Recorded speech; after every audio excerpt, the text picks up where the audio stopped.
third World Conference in The Hague to establish a global network foundation to raise funds for the global network of women's shelters. And this summer in August, they asked me to the board of the Global Network Foundation to support them in elaborating the initiative of the Helplines projects. Yeah. Well, I think just to explain, I asked Rachel to click on further.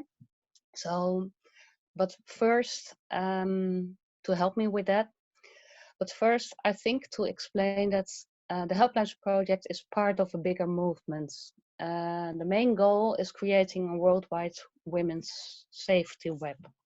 So it's related to the shelter movements and where we stand for, a safe world for women and their children.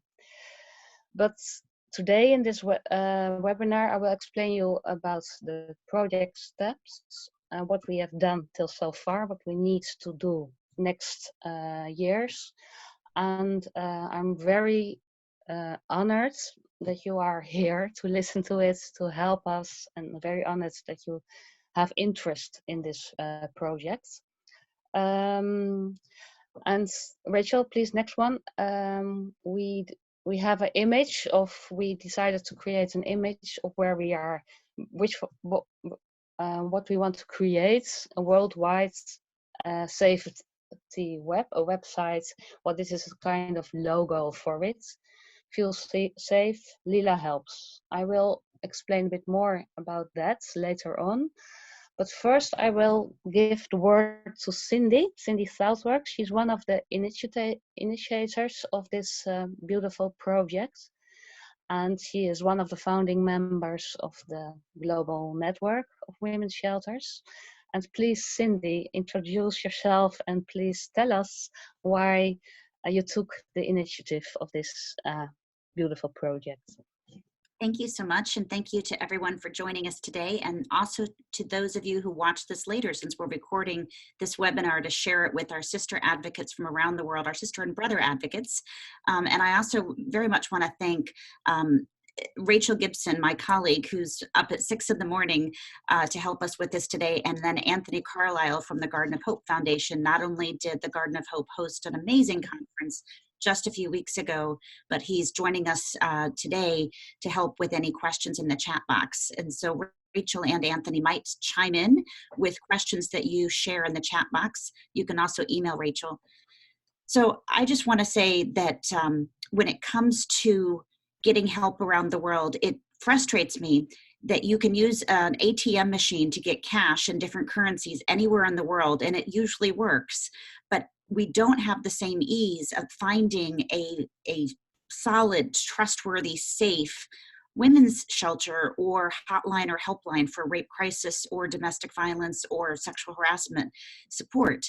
And yet we know the world is filled with phenomenal advocates who do really amazing work every day, but trying to refer someone to those helplines and local NGO resources is very difficult. If you can advance the next slide, Rachel, that would be fantastic. So I'm going to let Marika talk a little bit more about the project, and then I'll give a little bit more reason of why we care so much about this issue. Okay, thank you. Well, I start actually with what we want to reach this coming year, but we already felt in the discussions about creating this project that we need more than just a website. But we try to create this website and the database needing to fill this website. We need to fill this website this coming year. And we decided to call it lila.help. A bit about the name. We had another name, but it wasn't appropriate in the Spanish language. So we asked in the 4th World Conference in Taiwan, well, please give us suggestions about the name. We had 18 beautiful suggestions, and then we asked the board members help us choose. And there were 3 names left over, and then we checked the domain names like if they were free, and we decided to go for lila.help. Lila, because of the color, it's a color very close to us, and because of its a short name, you can pronounce it easily, you can find it easily, and it can be pronounced in every country of the world. And it's a women's name, it's referring to a color, it's referring even to a flower. So that's why we called it Lila Help. And we are creating a database now for Lila Help. I will explain more about it, and Cindy as well. And we want to launch it next year, the Orange the World campaign, to get as much attention as possible. And I'm already in contact with the UN Women organization to join forces. Okay, and of course our ambition is to have this site in different languages. Okay, next please, Rachel. To have an idea what we mean with this website is that we will closely cooperate with Wave Europe. They already have a beautiful help site. This image show you that you can put in your location where you are. We can go to the site, or we can just I just explain. So if you're in Paris, you say Paris. If you are in a little village near Amsterdam, like Castricum, where I come from, you can just point it in, and then you say, well, I have to find help, and then you get entering it, the nearbyest shelter, the nearbyest helpline, the nearbyest counseling possibility. So that is really great. And maybe Cindy, you can explain a bit more why you think this model is needed. Absolutely. So one of the things that we know is if you are traveling or you live in another country, or perhaps your relative is in another country and you want to encourage them to access a safe women's feminist NGO, we want it to be easy to search on the internet. And our vision is that if we build this database, we also want it to be sort of open source and available to any NGO, any nonprofit around the world who wants to use it on their own website. So you could list all of the shelters in the state of California if it's the California nonprofit, or all of the shelters in Japan if you're the All Japan Women's Network. And or you could make it available to search the entire world, because you want people to be able to find help in neighboring countries throughout Asia, throughout Europe, throughout the Middle East. And so we're very excited about working with technology companies. We're hoping that Facebook will have some of their engineers at a hackathon in March assist us with making this database incredibly robust. We want it to be accessible to everyone, and we also want it to be safe and private, so that if you work in a country and you provide helpline services, but it's dangerous, you would only list maybe the phone number, not your address, not your personal name, not staff names. So basically we're creating this where you can share as much or as little as is appropriate because of safety. But what ultimately we want this to be searchable from anywhere in the world, any time of the day or night, and for someone to find help. And so this is a really big endeavor, and we know it's ambitious, but we are so happy you're joining us today and watching this video recorded later. Yeah, thank you very much, Cindy. Rachel, please next. Let me explain a bit more about the project steps we've taken. Well, in March 2019, the first proposal was on paper. Cindy made this beautiful proposal and asked UN Women to help us staffing the project. UN Women didn't show any reaction, so we decided we have to work on it, we have to elaborate it. And Cindy was very great. She found Uber prepared to fund the start of this project. So Uber gave us some money to make the first steps. And I started in September 2019. I interviewed the regional networks, and I made a kind of project outline to discuss it on the fourth World Conference, where we all shared our opinions and we could speak with another about this project and what we need to realize it. And we start filling it with a database, like Cindy explained. It's very important to have this database with helpline information. But we decided to start with the national helpline information. But we are interested in the local helpline information as well. But we start to make it easy, the first step, with the national helplines. I made a Google form together with some other people. It's a link to a questionnaire, and it will give us information about existing and non-existing, very important national helplines. Please, can you go to the next one?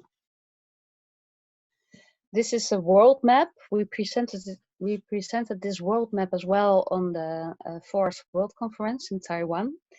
This is the information we now at this moment have about countries. The purple one on the helplines from domestic violence. The purple countries are the countries, or the lila countries. We know they have a national helpline for domestic violence. The red countries are the countries we know they don't have a helpline domestic violence. And the gray countries are the countries where we don't have any information yet via the Google form. For Europe, it's important to say that the database of Wave Europe you saw earlier on is not combined yet. So they will have information about countries you now see gray. This is only domestic violence. I don't have the map of sexual violence, helpline sexual violence. I know that would be very much different because in a lot of countries there are no helplines for sexual violence, and sometimes they are combined with the domestic violence parts. Okay, next please. Well, we presented this map every day in Taiwan. It was great. And so people were coming in and entered their information in the Google Forms. You can do it afterwards, after this webinar as well, if your country is still gray. We really like information about it all. So if you don't have a national helpline, just please state it. So fill in the Google form, because we need that information as well. And why? Because we decided in the boards of the global network that making it visible which countries have and which countries don't have a national helpline is very important for our advocacy. So we added a second ambition. The world map shows countries where there's no women's helpline, and it's the cornerstone of every help for women in crisis. So it's a base for regional and international advocacy. And that's where we decided that for following years, this helpline project and the visibility of having helplines is the strategy for coming years. And we will start at the Commission on Status of Women 64 in New York in March. Cindy, do you want to add on this? Just a quick addition. One of the things we want is an easy way to access help anywhere in the world. And so, for example, Canada has a national helpline website that links you to help anywhere throughout Canada if you need assistance. And it's a secure, safe, trustworthy website. And so if a country has that, we consider that a national helpline because it's a way to reach help at any time. And we just got a question about difference between national and local helplines. We're starting with national helplines just because that's more attainable. It's a very large project to start. So we want to make sure if there is a national phone number or website, where a survivor could go for help.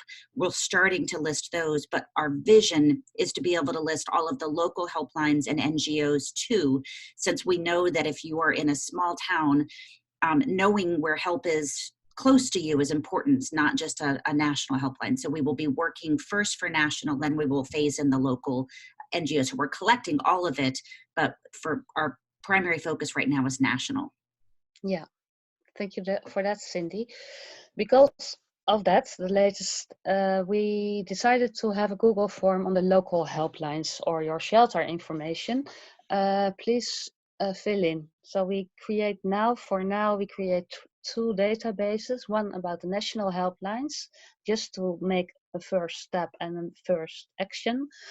And a second is the local information. We will elaborate it more, but we start with this Google form. So please enter your own information in the second Google form, local helpline. You'll get this after the webinar. And an important question in the fourth World Conference in Taiwan was, of course, how do we organize this project? What do we need? How do we guarantee our standards? How do we know that the information we will put in the databases and on the websites is trustworthy, is vetted, is the information we want to share? And how do we staff this? Because it's a lot of organizing and we have to raise funds, of course. So I'll tell you a bit more about that. Please, next, Rachel. We had a small discussion and we said, well, it's very important when we want to share information about trustworthy national and local helplines, that a women's helpline meets the condition we are ourselves, our own organizations, think are important. So we say it's very different in the countries, and it's different in the regions. So we decided that in the regions and in the national networks and the regional networks will decide what is to be published in the database and on the websites. It must feel comfortable. And the guideline we formulated in Taiwan was, if a woman needs help, what number do you want to give her? What do you feel is comfortable? And we know a helpline is just the first start. Is the helpline, can it refer to crisis help? Can it refer to shelters? Next, please. Yeah. To this. One of the things that we know is that in certain regions, as Marika said, things look very different. So perhaps in Europe, the Women Against Violence Europe WAVE network may say that they only want to list independent, non-governmental helplines, because that's what Europe may determine as criteria. But in, for example, Chile in South America, I don't know that there are many NGO shelters. The majority are run by the government, but they are feminist, they are safe, they are secure, and they're a place that I would send my family and my loved ones. And so we will work with Margarita Guillet throughout Latin America and the Chile feminist to say what are the right helplines to list. And we won't make that determination from the US or the Netherlands. We will have the regional networks make the decision, are these safe, secure, and trustworthy helplines that we would send someone who's in danger? Yeah, thank you about that. Next, please. And we decided upon some important notions. And like Cindy said, we know there are different forms. They might be governmental, they might be from NGOs, or they might be in the context of cooperation. But what we really think is important, that is the helpline, the people behind the helplines, the staff, really know and care about women in crisis. They know what it means to a woman to be in crisis and what domestic violence or sexual violence, what kind of impact it has. Now you can see it, who are solely there with the women involved, who can refer to the right crisis help, and, very important, will help women anonymous if they want it and use information confidentially. We think these kind of notions are important and have to be worked out in the regions because of all those differences. Ideally, 24/7, but we know not in every region that is realistic or free of charge. It's very important, but the regions or the national networks knows what's what can be what's realistic. Part of the project will focus on the questions on the right sides.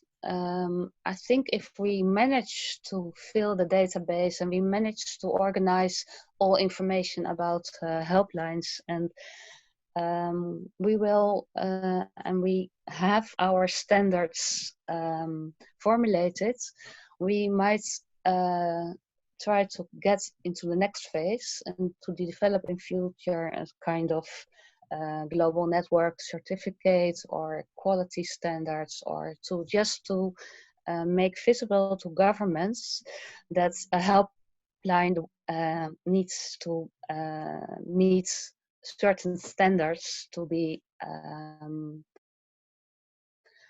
helpful, actually. Because in some countries we hear there are helplines supported by call centers with people who just are not really knowing what DV or sexual violence means to women. And we think it's very important that the helplines are having the same, are advocates of the human rights and women's movement as well, are connected to it. Cindy, do you like to add a bit more? On the next slide, I'll cover a few more points about how we ensure they're trustworthy. Yeah, that's great. So next slide, Rachel. Yeah, next slide, Rachel. Yeah. Well, start, Cindy. One of the things we know is that there are websites currently that try to list information and resources. Often they're staffed by volunteers, and they will post whatever information is sent to them. And our worry is that if you're in danger and you try to reach out for help, does that NGO, does that helpline still exist? They closed 2 years ago. Did the number disappear? Did the website disappear? So we want to make sure that the information is accurate, that it's up to date, and that we're not listing a trafficking ring, somebody who's actually trying to prey on women and looking for vulnerable people to traffic for either sex or labor. So we want to make sure that what we are posting we feel good about, and that the regional networks say, this is where I would send my family, this is where I would go if I needed help. And so one of the ways we're going to do that is partner with the global network, the regional network, so Women Against Violence Europe, the Asia Network of Women's Shelters, RIRA, which is the Inter-Americas Network, the Africa Network, etc. We're going to work with those continental networks and the national networks to make sure that the information that we're posting is secure and safe and trustworthy. And when there are not good or existing or strong networks, we will rely on each other. So if one national network in, say, Chile says this helpline in Argentina is the correct helpline, we will trust our sister and brother feminist advocates to help us ensure that what we are posting is secure and safe. In addition, we know that helplines and nonprofits and NGOs close because they lose funding, they lose staff. And so we want to make sure that we're removing the information when an organization closes. And if a helpline does lose all their funding, they're focused on helping women as they're closing their doors and they're shutting down services. They're not thinking, what websites are we on? So we're going to, again, rely on the regional, national networks and sister networks and helplines to tell us, this helpline or this nonprofit, this NGO had to close, can you please remove them from the website? So the strength of this helpline initiative is that we are a network of shelters and networks, and we will all work together to make sure the information that we post is trustworthy, up to date, and accurate. Yeah, and that's where Facebook will help us, Cindy. Yeah. Can you tell a bit more about the Facebook hackathon? What I'm asking the engineers that volunteer for this 2-day hackathon is I'm asking them to use computers to make this easier for us, so that when a helpline goes into the database, they list 3 people and 3 email addresses that are private, that would not be posted publicly. But then once a month, they would get an email saying, this is what is posted on the GNWS lila.help website. Is this information still accurate? And if 2 of those people have left to take different jobs, 1 would hopefully still get it. And so, and if all 3 of those emails bounce back, then a note would go to the network, to the regional or national network or global network, and say, hey, all 3 emails are bouncing. This organization may have closed. Can you look into it? But the computer can do that. We don't need human beings. We don't need women to have to do that. As much as possible, we want computers to make it easier for us. We also can use computers to tell us if this is a safe, trustworthy helpline and NGO. So what if I was an unknown NGO and I wanted to be listed on the database, I could type in additional names that I know Margarita Guillet with the Latin America Network. I know Marika in Amsterdam. She can vouch for me. She can say that I do good feminist safe work. And maybe one other person. I know Rachel Gibson in the US. And if those 3 people agree that I'm a safe resource to send survivors, then it would go on the website. But if all 3 of them say no, then it wouldn't be posted. So that way it's how we help keep abuser groups that want to harm survivors from being listed on our website. But wherever possible, we want the computers to help with that automated updates. And it can also check that websites are still working. The computer can tell us that a website is no longer accessible. And then a human, one of our staff, once we get funding, will be able to go check and see what's happening and why is that website not working. Our goal is to have a staff person on every continent, 1 in Africa, 1 in Europe, 1 in Asia, 1 in Europe, 1 in the Americas. That's very ambitious, but in our vision, having a staff person in each region would make sure that what we're posting and sharing is accurate, it's up to date, and it's safe. Okay, so we're coming back to that latest your latest information about staffing. But first, I see there are some chats. Rachel, are there any questions for us now to answer? I'm not seeing any more in the chat box, but okay. If folks have any other questions, feel free to pose those and I will make sure we get those answered. Looks like maybe there is one. Anthony might have something a question. Hi, Anthony. Hi. Can everyone hear me? Yes. Hi, this is Anthony. Pragya in Nepal, she had a question. She asked if there's any difference between a national and local helpline. So you made a distinction between local helplines and national helplines. What's the difference between them? Telephone numbers and telephone numbers, isn't it? You can call it from anywhere. Why they're national and local helplines? Great, thank you, Anthony. Our thinking right now is a national helpline is one that serves the entire country. And so if there's a local helpline, perhaps in the capital city, that says we will help anyone throughout the entire country, even though it is a local helpline, if it's functioning as a national helpline, we would want to post it immediately. Yeah. And if it's not functioning as a national helpline, if they say we only serve people in this city, then we would wait and post it when we start linking to all the local services that we are working on. The next phase is all of the local helplines. Yeah. Thank you, Cindy. Okay. Next slide. Is it okay for you, Anthony? Yeah. Well, Cindy already mentioned that we need, how do we want to make it work? We need staff because ahead of my money. We need money. Money. Like everybody, yeah, I think.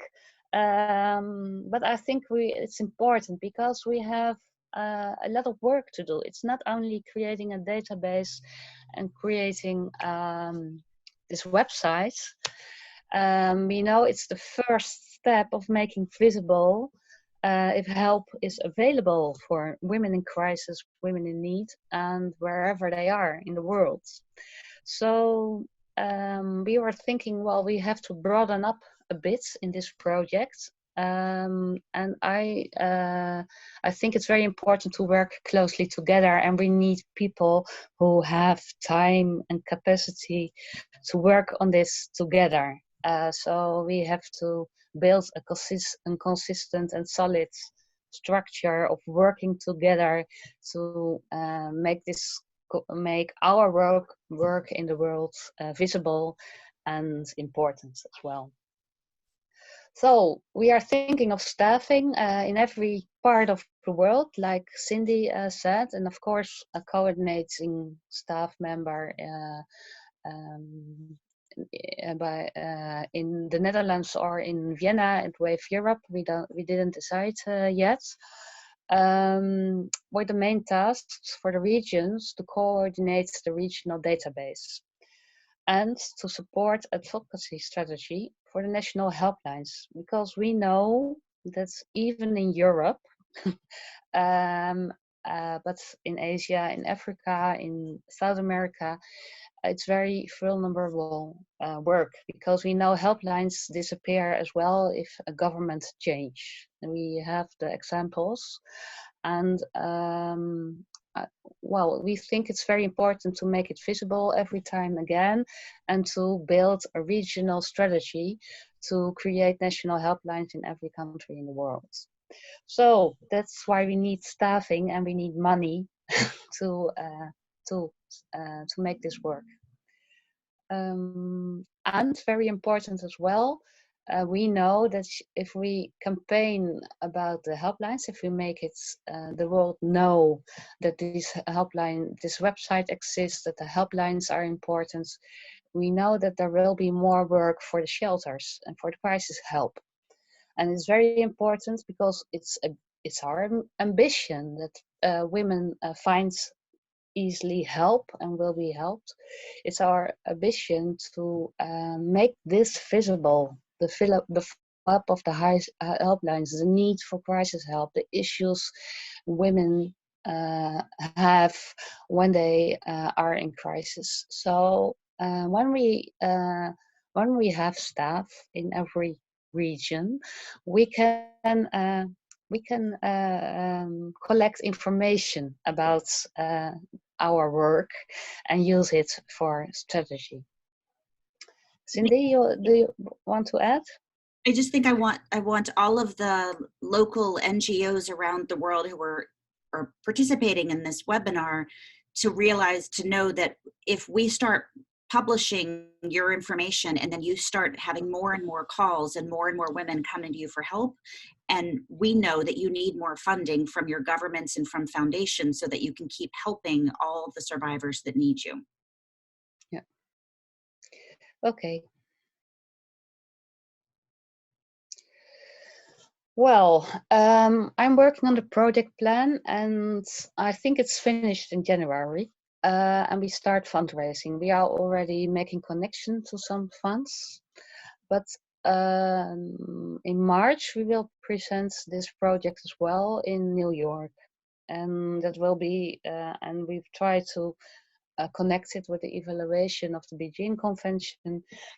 And of course, in New York, we will try to connect with important NGOs and with UN Women and the SOAR Optimists Internationals for partnering and fundraising. And we try to organize a side event with governments as well. So that's where we start our advocacy and where we try to find money, funds for this project. In March, the Facebook Technical Hackathon will find place, and well, next half year will be fundraising, crowdfunding probably. Any suggestion is welcome. So please find me in my and email me for suggestions. And we are working on some Dutch funds for the overall project leader. The other action strategy is, of course, we keep on filling databases and we will develop the overall websites. And we prepare the launching of the website in November 2020. So those are the project steps for now. You want to? One thought is that we may start linking websites and linking helplines as we receive them, but our official announcement, so the launch will be our big announcement where we get a lot of press and media and excitement. But once we know that a phone number or a website is safe, we may start posting it on the GNWS website now, because we want survivors who need help to access it anytime. So we won't wait until the official launch, but we will use November as a way to get a lot of international excitement about this new website. Yeah, but then it's important that we have this database filled. So then we can share the information with the regional networks, and they can decide how do they publish the information about their region in their own means. Website now, just because we already have a place to put it, yeah. Then we can make it big in November. Yeah. Okay. Well, what do we need from everybody? But from the Asian network, because there are a lot of people from the Asian network as well, but we need it from everywhere on the world. Help us filling the database. I already told you about the links to the Google Forms. These are questionnaires where we ask you questions like, well, who are you? What do you provide? Is there a national helpline? Do you think it's trustworthy? Or do you have concerns? What kinds of concerns do you have? If you don't have a national helpline, do you want to take initiative, or is there somebody else who wants to take initiatives? Do you have other names we can use for updating the system, like Cindy explained? These kind of questions are in the Google Forms, and so we create this database which will be useful for grassroots work, will be useful for helping for yourself, helping people in need, and for women just in need, or families who want to find this helpline number. It will be the basis of every following step. So please help us with that and be a contact person for us when we will develop this database in future. I have recorded some blind spots in Asia. You will see the countries. Those are the gray countries on the world map. And we just start with information about the local women's helplines, and we need it from everywhere. So please help us filling that database as well. The second question we have for the Asian network, but for all regional networks as well, is: can you make a regional scheme of helpline contact persons? We derive it from the databases as well, but it will be very helpful for the organization of the helplines, if we have a contact person in every country of the world and a regional share, and that will be the international board as well, because in the international board there are representatives of every regional network. But we are really helped if we have a worldwide scheme of contact persons. So you can send it to me if you can arrange it. And actually, a very important and the main question is, you heard us speaking about this helpline project, and we might have missed some things. And you might have suggestions for us to realize our ambitions. So please help us. And what do you need? What did we forget in this project? So if you'd like to post any questions or comments in the chat box, we would love to hear from you now, or you can reach out to us through the web forms that Rachel will be posting in the chat box as we finish up. And my email address is on the first slide of this. We can share it as well in the chat box. Thank you everyone for joining us. We'll be posting the links, and if you have any follow-up questions, please reach out to us. We are so grateful that you took your time today to join this webinar live or to watch it later recorded. Thank you very much. No questions, no suggestions? Then we can close this webinar. Thank you all for the work you do every day. Yeah, it's great. It's very important work. So keep up the good work, and thank you. Thanks, everyone. And I unfortunately don't have the links to post in the chat because I could not share my screen and pull from the email. I apologize for that. But I will make sure that they are in the follow-up email to you all, that you have them. And if folks who are watching the recording, you can actually click on the links throughout the PowerPoint. I tested that, so you can access them through the PowerPoint. And if you all still need assistance, feel free to reach out to me, and I'll make sure you have my email in the chat box. My name is Rachel Gibson, and I can be reached at rgibson@nnedv.org. Thank you, everyone. Thank you. Thank you, Rachel.